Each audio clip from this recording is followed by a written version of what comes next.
Oh, I'm doing fiction, he's doing the nonfiction. But there really isn't, Susan, that much interest in reading these books. I'm sorry. There really isn't. I'm not saying that,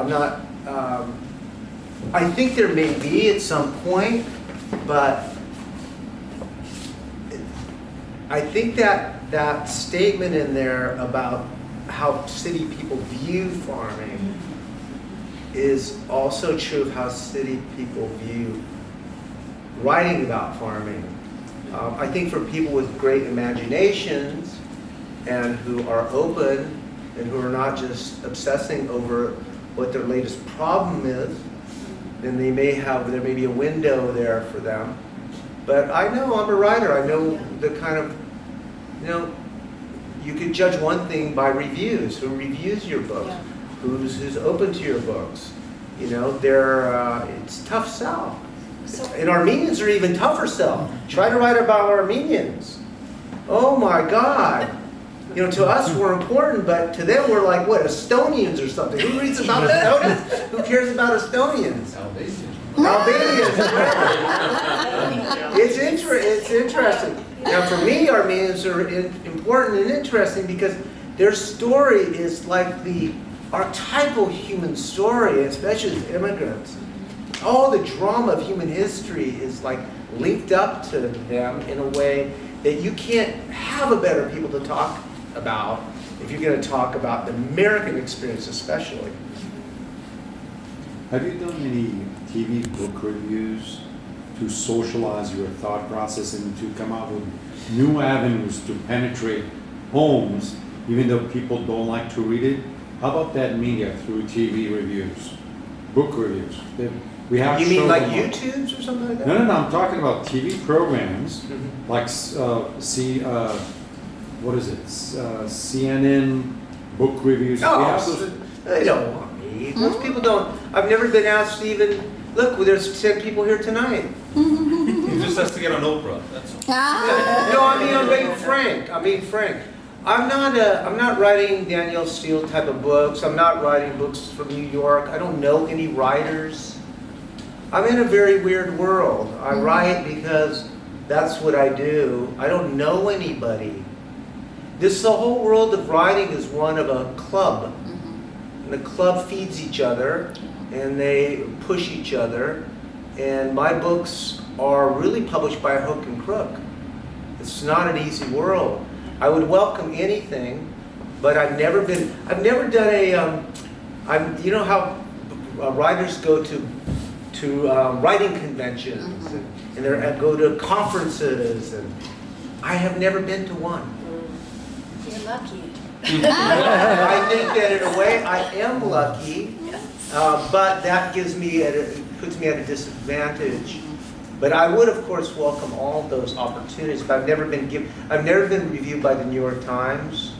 My books have been very well received in LA and by the LA Times. They've covered almost everything I've done. So I've gotten very good coverage on the West Coast. But the authors and they're made in New York, really, still even. Yes.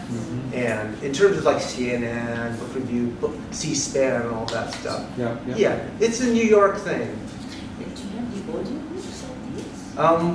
Lipschitz is on audio, yeah. Who reads it?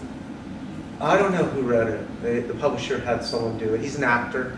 I hear it's pretty good. I can't listen to it. Not as good as your version, but... I don't know. Everybody brings something different to it. So, have you thought about having your books translated into different languages? I would love for anybody to translate my book into English. Right? So I know. So our friend here, Sarkis, is from Armenia. He's a poet. And I was from Fresno too, 15 years. So my interest is, okay, people are not interested, or there's lack of interest. I don't know if I'm... Lack of exposure. Exposure. I think it's more exposure. I would think some of your books would be very interesting to people in Armenia, for example. Who are we talking about? I was talking to Arm about that, yeah. Yeah, right? we're talking about I think so too, actually. Yeah. I think, first is the author, second is the topic. Yes. I think the gravitation of the stories that resonates very well with the Armenian public, that may be a new channel of, translation can open up your books to a population in Armenia that would love to probably. Well, I don't know, Yes, what do you think? That's a wonderful idea. Yeah. Yeah. I mean, think out of the But this box. is a right? workshop how to help Aris. I mean, Honestly, out of the box, right? I'd rather focus on the work, but I am listening to what you're saying. I am listening to what you're Well, saying. you wouldn't be translating it. I Yeah, mean, that's I true. think- Yeah. That's true. I think it'd be that's wonderful. I would love. yes. Arm and I were talking about this, getting a translator. It's possible. But you gotta be really know English because I use Yes. some pretty complex sentences. Yeah. My sentences are very strange. Right. And Armenian has very comparable words. Yeah. Okay, Armenia is a very, Yeah. very. Oh, rich I'm sure. language. I'm sure Armenia can Trust me. handle it. No problem. Actually, I was going to ask a question. Yeah. I mean, partly in connect. You mentioned, of course, Mark Arax, who Yeah. dealt in his own memoir, at least, as well as the other Yeah. nonfiction works about agriculture and so forth. But let's go to his memoir. Also, a tragic Yeah. family story, and actually a relative of, Yeah. of yours. Do you? So I wanted to ask you a little bit about your influences as a writer. I know this is always a complex thing, but I'm curious. And the inevitable question that probably people ask about Fresno writers again is Saroyan and some of the other, there are a few it's other good people who, question. right? I'm so always happy to answer yeah. that question because Soroyan was obviously. I grew up at 3440 El Monte Way. Soroyan's house was 2 doors down, 2 blocks down from mine. Yeah, so I grew up in his neighborhood, an old Armenian town. Of course, I was much younger than he was, but I would see him riding his bike around on occasion. And then he moved to another part of town where I didn't see him so much, but I would see him at the public library. He loved to hang. Fresno has a beautiful public library, and I would see him there occasionally. And I was awestruck because I read him in school. Everybody read him. My name is Aram in school.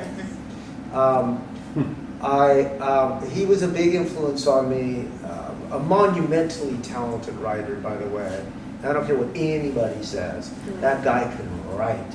He was one of America's really natural writers, one of the great writers of the 20th century. Also wrote too much and too much bad stuff. Didn't know how to edit himself, didn't know how to let stuff go. He was kind of full of himself. But when he was on the money, that guy brought it home. So obviously he was a very big influence on my life. I was also a literary major, so I read a lot of contemporary writers. I would say the biggest influences literarily for me were Faulkner. Faulkner also deals with, that kind of world.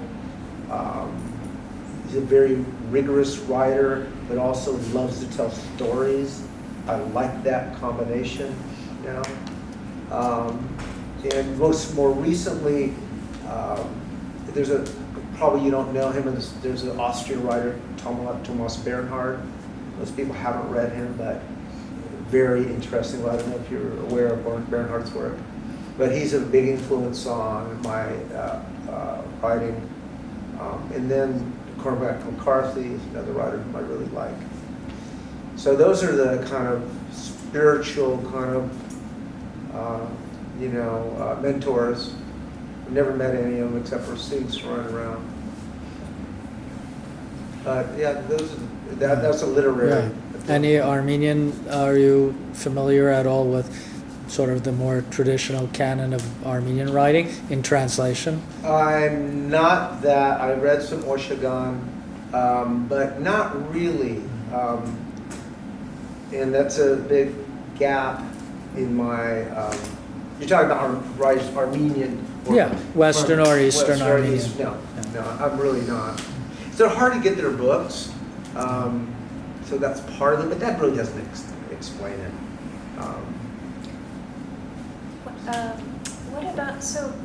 What do you think has changed since Steinbeck?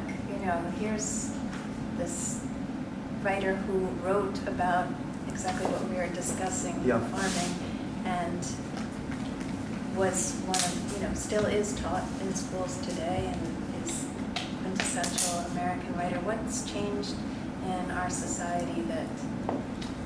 Fewer people living on farms. Yeah, just the Fewer movement people towards cities. are know the drama of farmers. Farming has disappeared on one. Now everybody's got their little farmer's market, cute little tomato, and got my cucumber here, and those are all nice. Don't get me wrong, I love farmers markets. I'd go to them myself if we had one. Our whole place is a farmer's market, which is true actually. But with that said, most of our fruit, folks, comes from people you do not know. And it's not just the food we eat, it's the food that's in our, our grape juices, and our tomato juices, in our tomato sauces, and our pickles. And I mean, just go down the aisles, all that stuff that is food, fruits and vegetables outside the fresh produce department, it's all farmed by people. And I think most people, Steinbeck, 40s, there were people who knew farmers, or parents were definitely farmers. Yeah. I think 1890s, something like 90% of people were living on farms, or knew someone was living on farms. So things have changed a lot. I think there's always been a contempt for farmers among city people, always, going back to Egypt. Definitely Greece. But with that said, there's a new level of, hey everybody, you're supposed to be here like an hour ago. Yes. Sorry, we had our, but we got sandwiches in case anyone wants that. We have plenty of food. We wanted Yeah. you guys to be here. That's all right. So I'm not sure, Susan, what it is, but I think the abstractness of life now with the internet and social media has reached a point where we're almost like just devouring ourselves in a way that makes me very frightened for the prospects of the future. Because my dad used to tell me when people don't know where their food comes from, then you're gonna see a change in society. I thought he was crazy. I was 20 years old. I was a hotshot young kid. And now I think, my God, my father was right. Yeah. And I think that's partly why people are like gluing onto their farmers markets. They know they need to get something. They know Whole Foods, even Whole Foods, which is kind of a ridiculous place, but in a way, it is feeding that natural sense of ours to be near our food, to know where it came from. So it's in us. All these things are in us. You can't just throw, hundreds of thousands of years of evolution out the door.